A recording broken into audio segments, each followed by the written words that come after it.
Usa ka pagtuo, usa ka tingog, usa ka katawhan.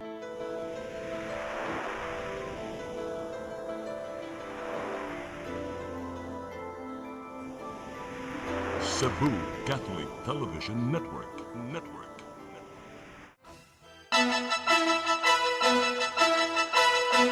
Uluhan sa mga balita sa Sayri 47. Kapin 94% sa mga tricycle drivers sa Central Visayas nakadawata og ayuda gikan sa DSWD-7. Gipangayong 964 million peso supplemental budget gitunol na sa konseho sa syudad sa Sugbo. Mga estudyante nga nagmotorsiklo nabanggaan og ambulansya, usa patay, usa kritikal. Patayng lawas sa mananagat nga gituang giatake napalgan sa kadagatan sa Sabang Dakbayan sa Lapu-Lapu.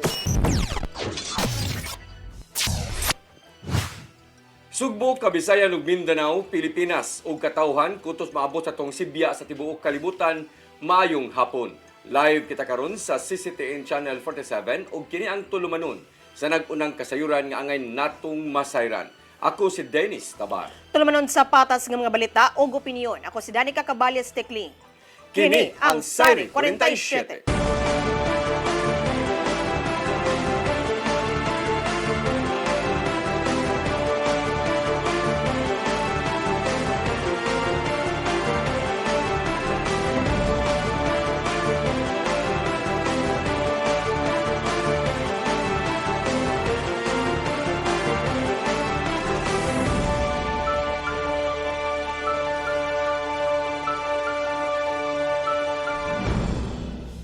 Og karon sa kompletong detalye sa atong mga balita, kapin 94% sa mga tricycle drivers sa Central Visayas nakadawat na sa ilang cash relief assistance gikan sa DSWD-7. Gitataw sa Regional Director nga mahimo pang maapas ang ubang mga driver nga wa malakip sa listahan. Ang kasayuran ihatod ni Gian Navarro. Gitaho sa Department of Social Welfare and Development 7 nga 94.24% sa mga tricycle drivers sa Central Visayas ang nakapaymos sa cash relief assistance. Gikan sa kapin 16,000 ka mga target beneficiaries sa managlaing syudad, anasa 908 ka mga driver ang wala pa nakakuha sa mong hinabang. Gisugdan sa miaging semana ang pagpangapod sa tag 5,000 pesos nga cash assistance ngadto sa mga syudad sa rehiyon. Nadawat usab sa DSWD-7 ang reklamo bahin sa ubang mga tricycle drivers nga padayong na masahero apan wa na apil sa listahan sa mga target beneficiaries. Gipasabot ni Regional Director Shelene Marie Lucero nga mahimo pa kining maapas pinagi sa pagpakigalayon ngadto sa local government units. Kinana makigalayon among driver sa LGU aron itunol ngadto sa DSWD-7. Una pa makadawat sa mong hinabang ubos sa assistance to individuals in crisis situations kun AICS. Amo na ni klaro sa local government unit that if naay mo adto sa ilahang wala na lista, ila ra yun ang ilista and i-endorse sa amo. We're talking of the tricycle drivers. Sunod kaya po namang cash relief assistance ngadto sa mga tricycle drivers sa managlaing municipalities karong Abril 16 hangtod 18. Maong paninguhaon sa DSWD-7 nga maapas sa listahan ang ubang mga tabangonon ug active tricycle drivers basta nakapalista na mismo ngadto sa LGUs. Either sa April 21 to 24 or 28 to 30, still within April. Kana, kung ma-endorse sila sa LGU, masubject na mo for the duplication, maka-generate sa clean list, then we can schedule. Samtang nakigalayon ng DSWD-7 sa ubang ahensya sa gobyerno ubos sa Uplift Committee sa rehiyon. Ang matag buhatan sa gobyerno adunay tag-sa ka mga responsibilidad nga gibuhat aron matabangan ang ubang sektor nga apektado sa nagpadayong global fuel crisis. And the SWD's commitment is on the CRA. No? Klaro na ang CRA ang commitment sa DSWD or cash relief assistance for the drivers. Ian Navarro, CCTN News.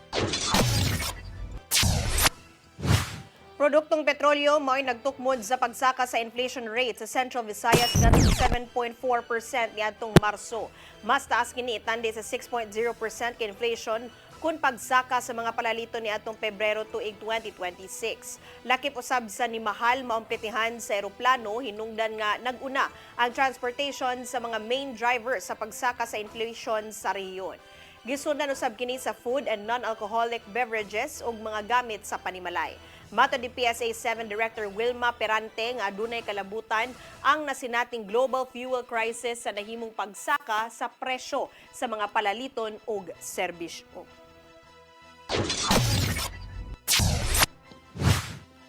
Gitonol ni Mayor Nestor Archival ang gipangayo nga 964 milyones pesos nga supplemental budget ngadto sa konseho sa syudad sa Sugbo. Matod sa mayor nga mas ubos kini gikan sa unang giduso nga 981 milyones ka pesos tungod sa nahimong actual funding sources sa dakbayan. Gilauman ni Archival nga tukion o sukit-sukiton sa mga konsehal ang unod sa supplemental budget number 1 aron masabtan kung asa paingon ang bahin sa matag pundo. Lakip sa gahinan sa mao nga supplemental budget, mao ang ihatag nga fuel subsidy ngadto sa mga public utility drivers nga apektado sa global crisis. May pasalig usab ang chairman sa Committee on Budget nga si Council Dave Tumulak nga susihon sa mga kaubanan ang gipagayo nga pundo una pa kini aprubahan.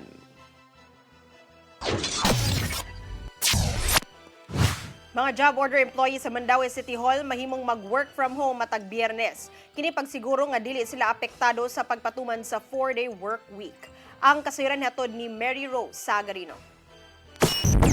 Gipaniguro sa kagamhanan sa syudad sa Mandaue nga dili maapektuhan ang sweldo sa job order employees bisan sa pagpatuman sa 4-day workweek sugod karong simanaha. Matod ni Attorney Rick Zen Gingoyon, ang Executive Secretary to the Mayor, nga mamahimong mag-work from home ang mga GO sa Biyernes basta mopasa lang og accomplishment report matag Lunes. Ang arrangement nato is by Friday paid gyapon sila but work from home, but there are list of works or activity or task nga ilang i-comply. Let's say for example, sa budgeting, research, encoding, but they can do it at home. Answer, dili mo diminish ang sweldo. Itandi sa ubang lokalidad sa ordinansa sa syudad sa Mandaue ang pagsweldo sa mga GO inadlaw og dili magdepende sa oras.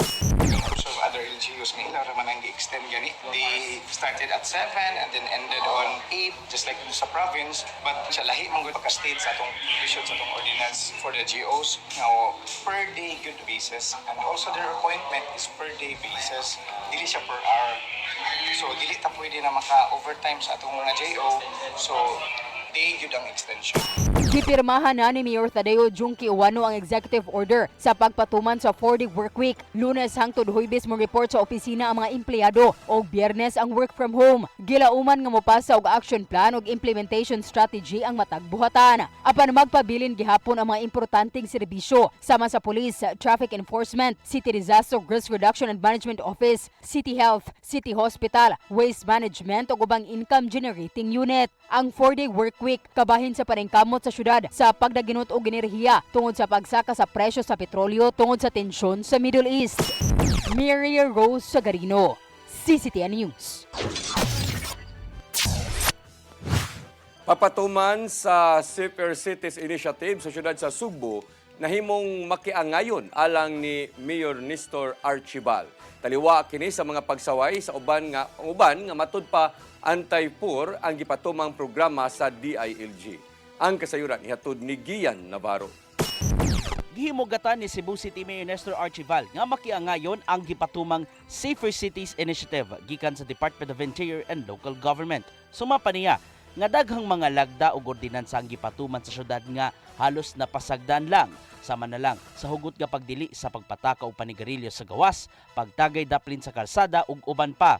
Apan, masugot na ang pagpatuman sa mga ordinansa sa dakbayan tungod sa gihimong lakang sa mga otoridad. Natong nakalabay lang nga weekend, moabot sa kapin 1,000 ka mga violators ang gipangsitahan sa Cebu City Police Office. Moabot sa dulan 300,000 pesos nga balor sa multa ang kolektahon sa syudad tungod sa mga kalapasan. Tungod dini, nakita ni Archival nga nahimong hapsay ang pagpatuman nini sa dakbayan. Taliwa kini sa mga pagsaway gikan sa ubang grupo nga anti-poor ang inisyatiba gikan sa DILG. Listen na sa good kayong kita ba, taga Cebu man ta. I think we need also to help the government nga we want to have a safe Cebu, we have to have a cleaner Cebu, we have to have a respectful Cebu. So we'll do this together. Hinoon nakita sa mayor ang kabalaka sa ubang mga tao bahin sa pagbadlong ngadto sa mga taong naghukas sa mga pampublikong dapit. Maong gisugyot niya ang kapulisan sa syudad ngayon untang mas tawhanon ang pagbadlong ngadto kanina sama na lang sa pagpasinina ngadto sa mga naghukas sa gawas. Pagkana sa atong mga sakyanan, ato ni silang sininaan. O matagaan na to ba? Kaya may man may papalit, then I think it's good idea. Sige, tagaan na nato sila. Ipasalamatan sa mayor ang liderato sa Cebu City Police Office sa subsub nga pagpatuman sa Safer Cities Initiative. Kagahapon nangayo og pasaylo si Secretary John Vic Remulla ngadto sa ubang mga naamong nga violators tungod sa subsub nga pagpatuman sa ilang inisyatiba. Yang kunya nga adunay mga kakuwang o kakulian ang PNP sa pagpatuman sa mga hugot nga lagda ilabi na pagsita sa mga violators sa gawas. Gian Navarro, CCTN News. Usa ka mobile timekeeping system ang gilusad sa kagamanan sa probinsya sa Sugbo aron mapalapdan ang Digital Human Resource Services. Ang mobile timekeeper nga gidevelop sa Provincial Information Communication Technology Office pinaagi sa access system ang gilusad aron mutakdo sa kasamtangan nga biometric devices. Subay niini, mahimo na nga maka-log-in ug log-out ang mga empleyado pinaagi sa mobile phones. Lakip sa paagi niini ang selfie-based verification ug GPS tracking aron masiguro nga accurate ang logs niini. Sa nasayran, may patuman sa 4-day work week ang Kapitolyo diin gilimitahan usab ang mga lakaw sa mga empleyado tungod sa nagpadayon nga krisis sa nasud.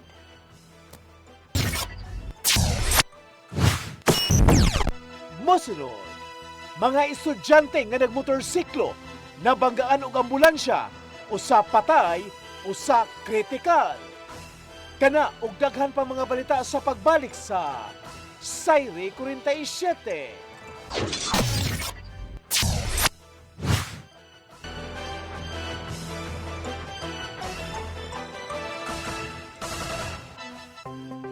Discover the beauty of the Philippines.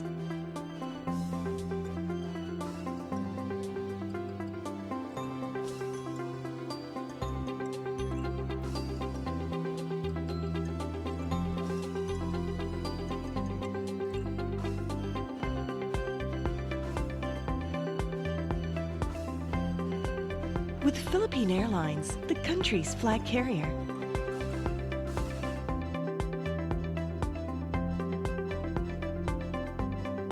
The airline that lets you feel the warmth of the nation.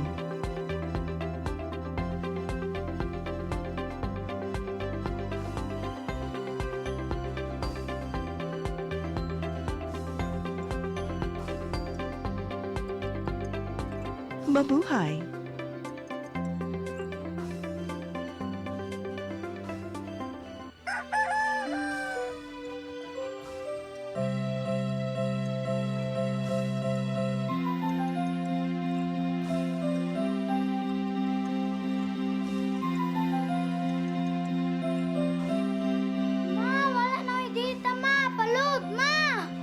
Sorry ma'am, na-late ko. Nangita pa mong ko para internet sa kong anak, ma'am. Ay, wala na yung problema. Pag Sinisibu! Sinisibu, Sinisibu. For your internet connection And for the signal of your cable TV. so fast and straight, the transmission to your home. Sinisibu! Sinisibu, Sinisibu. Offers you to have fiber optics. For your viewing experience, perfect and clear so far. So great and affordable for you to enjoy. Cine Cebu Television Network Incorporated offers fiber to the home broadband internet. Bundled with fiber to the home cable TV connection. Cine Cebu Television Network Incorporated with its operation in Metro Cebu and the whole province of Cebu soon. And affordable for you to enjoy. Sinisibu!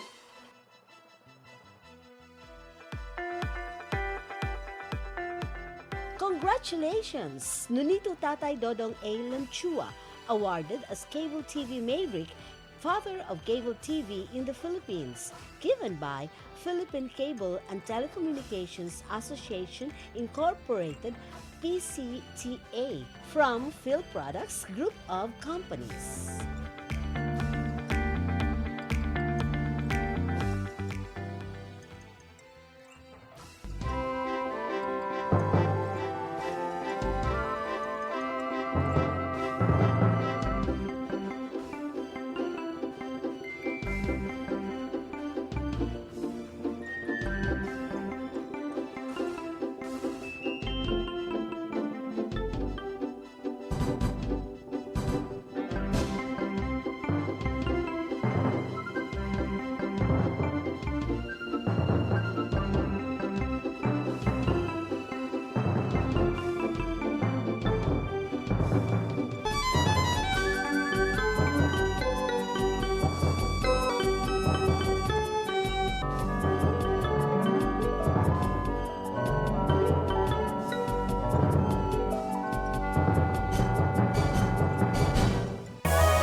Your song. Your music. Your listening pleasure. Sing it, Cebu! And if I don't need you, This, my darling, I've been told. Jody was the girl who lived next door. I've known her, I guess, 10 years or more. saving all my kisses just for you. You got me jumping like a crazy clown, and I don't think you're right to put him down. Since I kiss you, love you live so wide, and things that bothers me is looking like you fine. Hey, hey, set me free. Stupid Cupid, stop picking on me. PRO7 Action Files. Mga panghitabong naglambikit sa katawan. Ihatagan ng aksyon o kasulbaran sa kapulisan. PRO7 Action Files. Base sa talaan sa Police Regional Office 7. Nakarating panayong gisubay. Hatagan ng katinawan. Pinaagid ng maong tulumanon. PRO7 Action Files.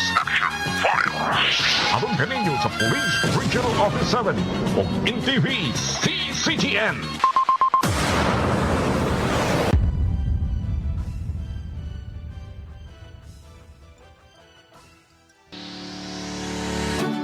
Looking for the best internet deals in Negros Oriental? Phil Products Negros is here to bring you fast, reliable, and affordable internet with plans made just for you.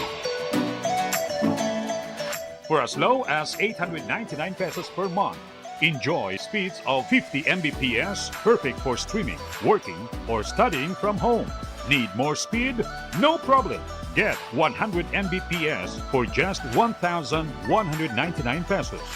150 Mbps for only 1,499 pesos, or our fastest plan, 400 Mbps for just 2,399 pesos per month. Plus, you can add over 100 cable TV channels to your internet plan for just an additional 100 pesos per month. That's entertainment and lightning fast internet all in one.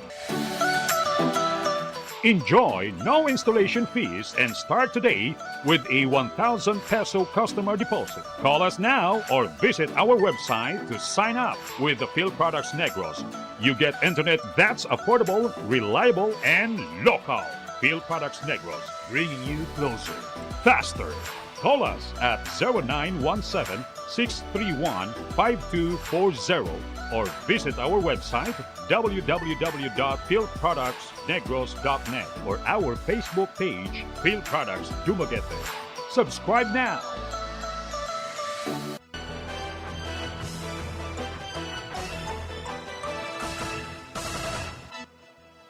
Balik sa ato mga balita, patay diha-diha gilayon ang 17 anyos nga babaeng tinun-an sa usa ka pribadong tunghaan dinhi sa dakbayan sa Sugbo. Samtang kritikal ang 18 anyos nga driver sa motorsiklo human nga mabanggaan sa ambulansya diya sa may flyover sa Ayala, dan Archbishop Reyes Avenue ning Dakbayan kaganinang alauna sa hapon. Namatay si Brian Nicole Quick, 17 anyos, samtang anaa sa talandugon nga kahimtang si Juan Antonio Ladioray, 18 anyos, nga pulos tinun-an sa kurso nga mechanical engineering. Sa inisyal nga investigasyon sa kapulisan, nasuta nga sakay ang mga biktima sa motorsiklo apan nasugat nila ang nag-counterflow nga ambulansya nga dunay sakay nga pasyente o padong na unta sa tambalanan. Sa kakusog sa dagan sa ambulansya, naigo ang motor nga gisakyan sa mga biktima, hinundan nga kini nangalagpot. Kasamtangan nga gikustudiya karon sa Mabulo Police Station ang driver sa ambulansya o gipaubos sa investigasyon. Buhabag ang Land Transportation Office 7 sa mga motoristang masakpang wala nakabaton og plaka sa iyang sakyanan samtang nagmaneho. Ubos sa gipatumang friendly flag down program, giyahan sa mga enforcers ang mga motorista kung unsaon pagkuha sa iyahang plaka. Kinahanglang ipakita lang ang motor vehicle official receipt o certificate of registration aron daling maka-verify. Pinaagi ni ini mahimong makuha on the spot sa motorista ang iyahang rehistradong plaka sa sakyanan. Mato ni LTO7 Director Wendell Dinglasan nga kabahin lang kini sa gitanyag nilang serbisyo publiko ngadto sa mga motorista sa karsada.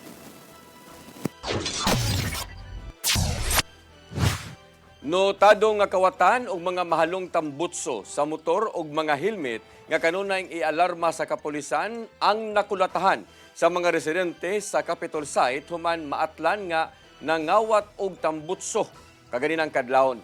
Ang suspek nakaangkon og daghang bunog sa kaniyang bahin siyang lawas ug sa naong. Ang kasayuran ihatod ni Arnold Bustamante. Notadong kabatan ng mga tambutso sa mga motorsiklo ang gitabangan sa pagkulata sa mga tao human maatlan nga nangawat sa Dalan Hasmin sa Barangay Capitol Site sa sulod sa Sugbo alas 2:31 ganinang kadlawon. Ang suspitsado nga nakaangkon og daghang bunog sa lawas og nawong mao si Gerson Villamor, residente sa Kabantan Street, Barangay Luz sa sulod sa Sugbo. Ang Abellana Police Station una nakadawat og tawag sa ilang hotline nga dunay kabatan nga nasakpan nga nangawat og gitabangan kini sa pagkulata sa Hasmin Street sa Barangay Capitol Site. Pag-abot sa mga responding pulis, sila nakita ang suspitsado nga nakadugo na ang naong ini ug nagulitan na kini ni Police Patrolman John Sarmiento ug sa mga residente. Dali sila nga nanawag og ambulansya aron madala sa Cebu City Medical Center ug mapatambalan. Nakuha ikan sa suspitsado ang nakadayang tool sa pagtangtang sa mga tambutso sa mga motorsiklo ilabi na kadto nga mga mahalon. Mato ni Police Major Timothy Jim Romanillos, ang hepe sa Abellana Police Station, nga migawas na ang pangalan sa maong suspitsado nga siya ang tigkawat sa mga tambutso sa motorsiklo. Nadakpan na usab niadto nga Pebrero 2025 si Villamor human maatlan sa mga gwardiya nga nangawat og mga helmet sa IT Park. Si Konsyal Ramer Salunoy sa Barangay Kamputao mitug-aning tigbalita nga makatulunang kahigayon nga doon nagbibiktima ang mga suspitsado silang barangay. Doon na sila nakuha nga CCTV camera sa pagpangawat ni Villamor ug ila dining nga nailhan nga mahinungdan nga gi-report nila ni sa Abellana Police Station. Notado na gyud kayo ni siya nga manguhaay og tambutso sa motor. In fact din sa Barangay Kamputao nakita sa ato ang CCTV sa barangay katulog kahigayon nga nag-operate siya dinhi. Usa na successful nga nakuha gid niya ang tambutso sa motor. Same nga motorcycle gihapon niya gamiton kung manguha siya o tambutso sa motor kanang niya mo nang atong gi-report sa pulis kay naalarma naman ta din sa barangay kay sunod-sunod sige sa balik-balik o panguha og tambutso sa motor.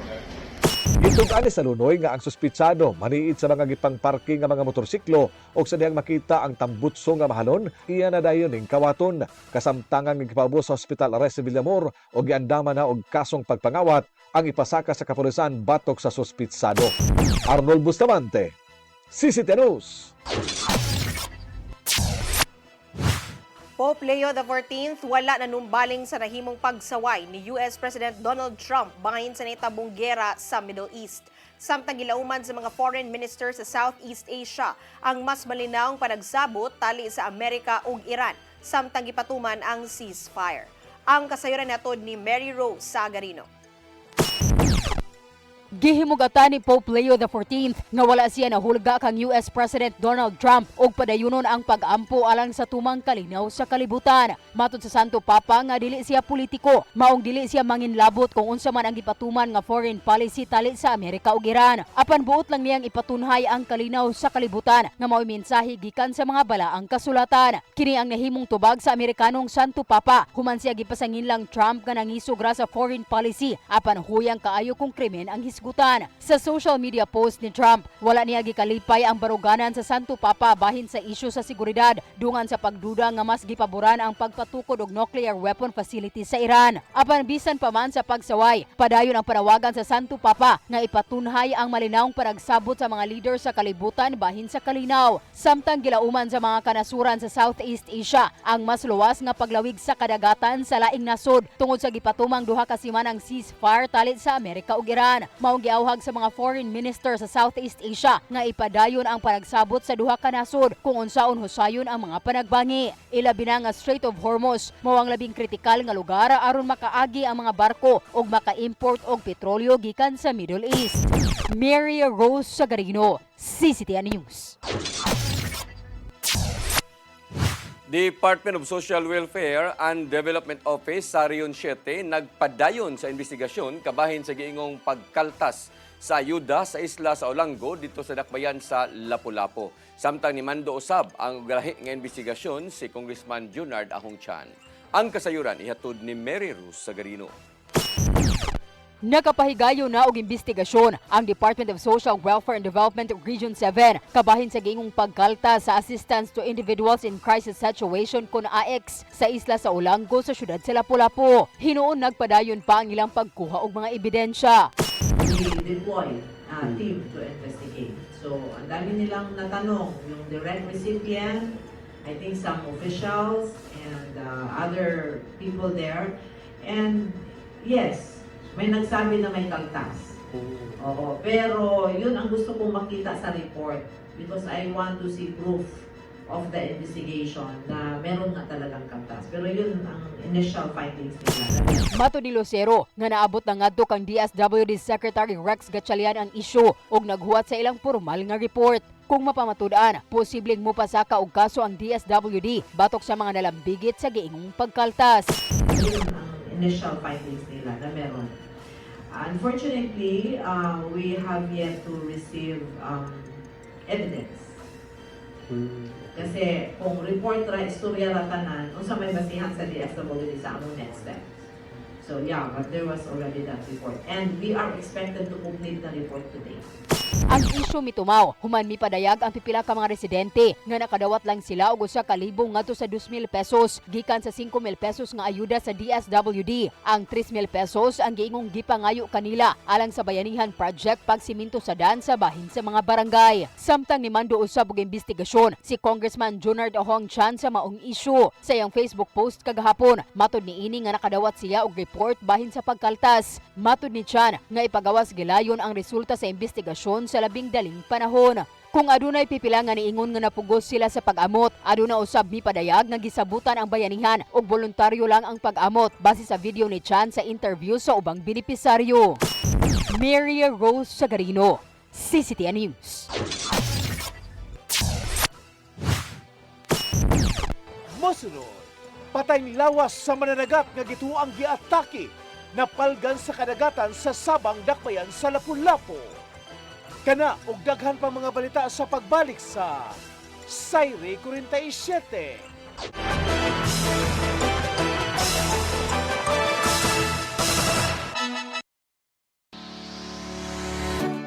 Looking for the best internet deals in Negros Oriental? Phil Products Negros is here to bring you fast, reliable, and affordable internet with plans made just for you. For as low as 899 pesos per month, enjoy speeds of 50 Mbps, perfect for streaming, working, or studying from home. Need more speed? No problem. Get 100 Mbps for just 1,199 pesos. 150 Mbps for only 1,499 pesos, or our fastest plan, 400 Mbps for just 2,399 pesos per month. Plus, you can add over 100 cable TV channels to your internet plan for just an additional 100 pesos per month. That's entertainment and lightning fast internet all in one. Enjoy no installation fees and start today with a 1,000 peso customer deposit. Call us now or visit our website to sign up with the Phil Products Negros. You get internet that's affordable, reliable, and local. Phil Products Negros, bringing you closer, faster. Call us at 0917-631-5240 or visit our website www.philproductsnegros.net or our Facebook page, Phil Products Dumaguete. Subscribe now.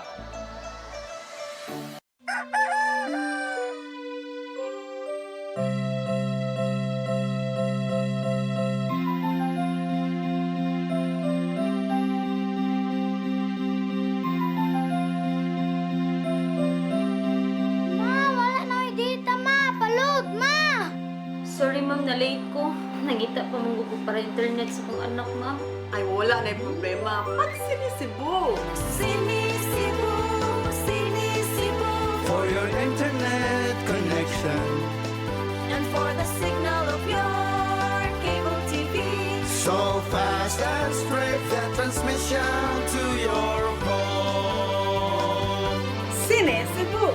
Sinisibo, sinisibo. Offers you to have fiber optics. For your viewing experience, perfect and clear so far. So great and affordable for you to enjoy. Sinisibo. Cine Cebu Television Network Incorporated offers fiber to the home broadband internet. Bundled with fiber to the home cable TV connection. Cine Cebu Television Network Incorporated, with its operation in Metro Cebu and the whole province of Cebu soon. And affordable for you to enjoy. Sinisibo. Ang kinabuhi puno sa hagit. Sugpil na ka, Dri, ha? Ay, paginarte! Tagdita ka! Puno sa pangutana. Bata pa gani ka kayo? Nagpuyap-uyap na ka? Kinsa man ang mga sakitin ako din ay karoon ha, kinsa! Kung sibuti mo'y pasabot, Daddy. Puno sa luha. Pagpili pa, ako nga imong anak o kanay imong mga babae. Kasuko. Yung nananado pa. Ano itang ka ni Papa? Apan bisan mangit-ngit pa ang imong kalibutan, aduna pa'y nagpahiping kahayag. Aduna ka pa'y kasumbungan. Mga laman, hanap na. Dear Tatay, Tunog na unlod na. Nganong handungan man. Waylaing paagi aron masabtan nato ang Biblia. Kinanglan nga doon natay relasyon kang Hesus. Hangtod sa layan natong panaguban, daghang salamat. Shalom. Tunog na unlod na.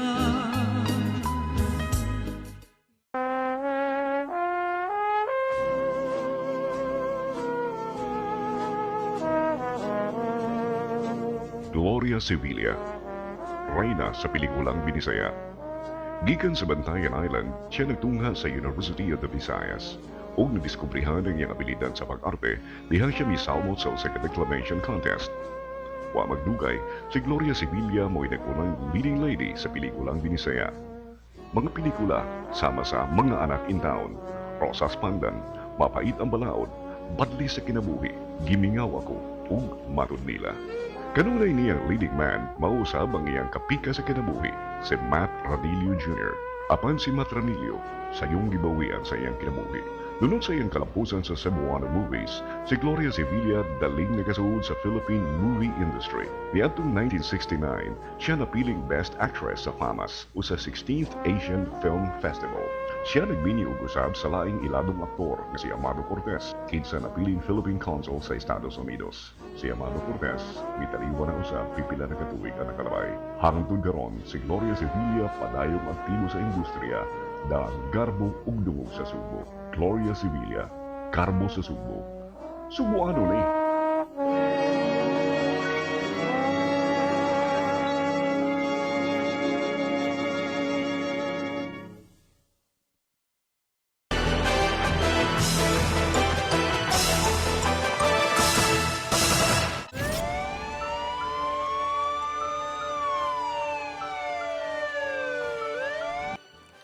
Balik sa ato mga balita, napalgan sa kapulisan ang patayng lawas sa usa ka mananagat nga nagutaw-utaw sa kadagatan sa barangay Sabang, siyudad sa Lapu-Lapu kagahapon.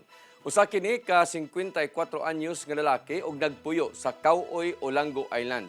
Matod ni Police Captain Vicente Chavez, hipi sa Lapu-Lapu City Police Station 1, nga nigikan ang lalaki sa ilang panimay niadtong Domingo sa gabii aron kini managat. Dugang sa hipi nga kumbinsido ang asawa nga namatay, ang iyang bana human nga giatake kini sa high blood pressure.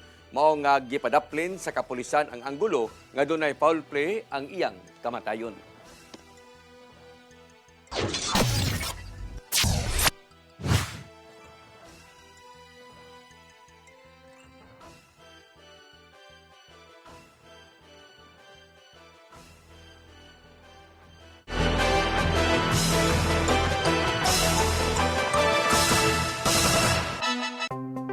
Discover the beauty of the Philippines.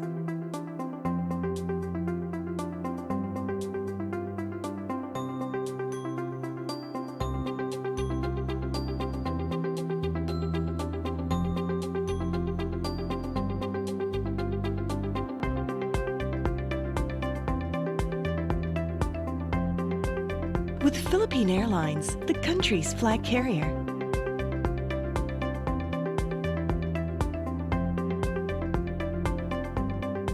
The airline that lets you feel the warmth of the nation.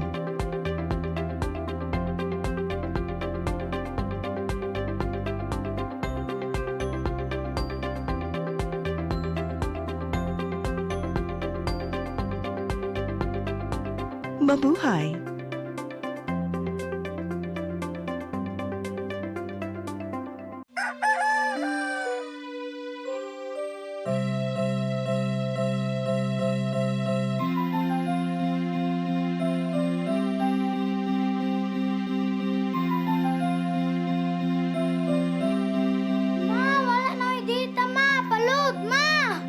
Sorry ma'am, na-late ko. Nangita pa mong gusto para internet sa kong anak, ma'am. Ay, wala na yung problema. Pag-sinisibo. Sinisibo, sinisibo. For your internet connection. And for the signal of your cable TV. So fast and straight, the transmission to your home. Sinisibo. Sinisibo, sinisibo. Offers you to have fiber optics. For your viewing experience, perfect and clear so fast. So great and affordable for you to enjoy. Sinisibo. Cine Cebu Television Network Incorporated offers fiber to the home broadband internet. Bundled with fiber to the home cable TV connection. Cine Cebu Television Network Incorporated with its operation in Metro Cebu and the whole province of Cebu soon. And affordable for you to enjoy. Sinisibo.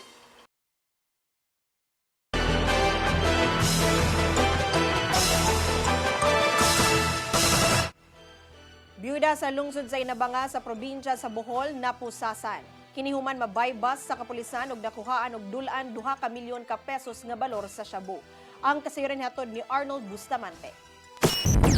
Di ay byuda ang ginapusasan naman mabayba sa mga sakop sa Municipal Drug Enforcement Unit sa Nibanga Police Station sa Bohol Police Provincial Office alas 11:05 kagabi dito sa Puro 4 Barangay Badjang sa lungsod sa Nibanga, lalawigan sa Bohol. Ang suspitsado giilang nga si alias Baby, 59 anyos, usa ka byuda nga nagtrabaho isip restaurant attendant sa maong nga lungsod ug nagpuyo rasab sa maong nga lugar. Nasakmit sa mga operatiba ang mga dagkong puto sa kituang shabu nga motimbang sa 293.84 gramos ganun standard drug price nga 1,999,112 pesos Ang mga nasakmit nga ebidensya ginuso na kini sa Provincial Forensic Unit sa Bohol Police Provincial Office alang sa imong nga chemical analysis. Ang Inabanga Municipal Police Station unang nakadawat og impormasyon may kalabutan sa kalabigitan ni alias Baby sa pagpahihot sa legal nga drugas. Dalang binusan og validation og case build-up ang kapulisan sa mong lungsod ug sa dihaga na kumpirmar ang impormasyon gilusad dayon ang bypass operation sa pagpangulo sa hipi niini na si Police Lieutenant Ryan Lumen nga misangpot sa pagkasikop niini. Giingong siya ang tinubdan sa supply sa illegal nga drugas sa tibok lungsod sa Inabanga ug kasikbit nga munisipyo. Si Police Colonel Patricio Digay Jr., ang hepe sa kapulisan sa probinsya sa Bohol na kanayon ngang pagkasikop sa mga suspitsado, nagpakita sa hugot nga kampanya sa kapulisan batok sa illegal nga drugas. Iyang ipasalig nga dili sila muhunong sa lang kampanya o nga magpadayon kini hangtod nga ilang mahurot ang mga tigpahihot sa illegal nga drugas sa tibok lalawigan. Giandam na ang kasong kalapasan Section 5 ug 11, Article 2 Republic Act 9165 batok sa suspitsado. Arnold Bustamante, CCTV News. Confidential funds ni Vice Presidente Sara Duterte nga mobalor og 125 million pesos gigamit sulod sa 24 oras.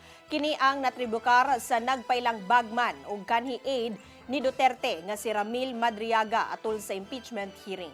Ang kasayuran nihatod ni Gian Navarro. May patimaw karong adlaw ang nagpailang bagman ug kani aid ni Vice Presidente Sara Duterte nga si Ramil Madriaga sa gimong impeachment hearing sa Kongreso. Gibutyag ni Madriaga nga gihatod ngadto sa tulo ka dapit ang 125 billion pesos ka confidential fund sa opisyal 24 oras human siya gisugo. Gisaysay ni Madriaga nga niadtong December 20, 2022. Gitawagan siya sa Vice Presidente aron i-deliver ang pondo sa San Pablo, Laguna, night strip ug sa Office of the Ombudsman. Pagkaugma sa buntag, gihatod niya ang dakong balor sa kwarta. Pinagi sa dugang instructions kang Lieutenant Colonel Dennis Nolasco gikan sa Vice Presidential Security and Protection Group. Gibutang sa mga dagkong bag ang mga kwarta, di na matag-usa ni kantidad og hangtod 35 million pesos ang sulod. After completing the last delivery, we left the Ombudsman compound aboard my blue Toyota FJ Cruiser. A few years later, I read from several media reports that 125 million OBP confidential funds in 2022 were reportedly utilized in just 11 days. This is wrong because I personally disposed the money in less than 24 hours. Tungod sa nimong pagsaysay, nakahilak si Madriaga kay naguulman hinungdan nga isuspenso kadali ang proceedings. Daan ang gitataw sa Vice Presidente nga wala siya nakailak kang Madriaga ato sa nanglabing mga katuigan. Hangtod nga gipakita sa mong resource person ang nimong komunikasyon ngadto kang Duterte. Di usab gidetalye ni Madriaga ang nimong coup assassination batok ti Presidente Bongbong Marcos Jr. kung ugaling dili kini mo kanaog sa pwesto niadtong 2025. Gibutyag ni Madriaga nga nagsabot unta sila Marcos Jr. ug Duterte alang sa term sharing niadtong November 2021.